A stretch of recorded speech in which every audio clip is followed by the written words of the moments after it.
Aider les Africains à produire plus sur différents sols et de façon durable afin de nourrir les 2 milliards de personnes que comptera le continent en 2050. C'est toute la problématique de la 2e édition de Africa Agri Forum, ouvert ce jeudi à Abidjan.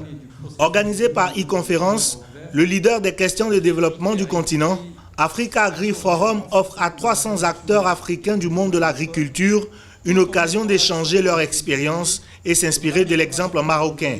Le plan Maroc Vert est une stratégie tournée vers les acteurs.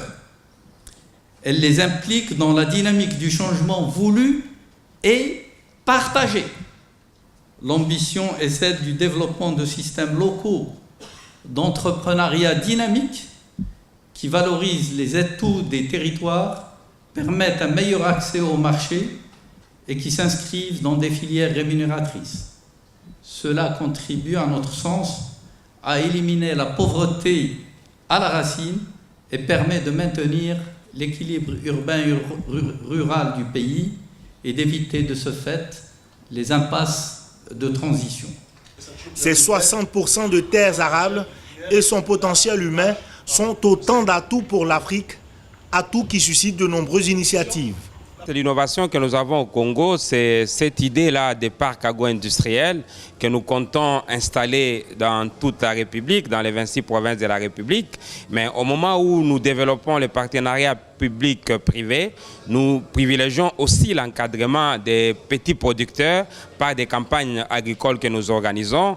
Et entre les agriculteurs, les petits agriculteurs et les grands fermiers qui seront dans les cadres des parcs agro-industriels, nous avons les moyens.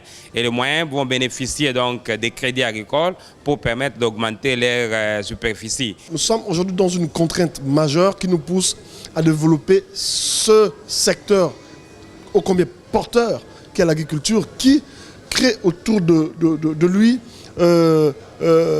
d'autres facteurs économiques comme l'industrialisation, comme les services. Donc vous comprenez que le Gabon vert est au centre d'un développement très grand.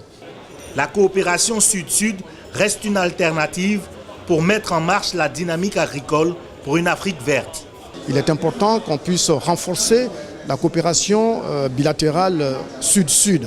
Cette coopération qu'on va avoir entre nous permet effectivement de sécuriser l'agriculture dans notre pays. Par exemple, au niveau de la CEDEAO, on prévoit d'ici 2025 d'atteindre une production de riz blanchi de 25 millions de tonnes. Les objectifs du développement durable prennent en compte l'éradication de la famine et de la pauvreté d'ici 2030. L'agriculture, dont 60% de la population africaine tire ses revenus, est au cœur de ce défi.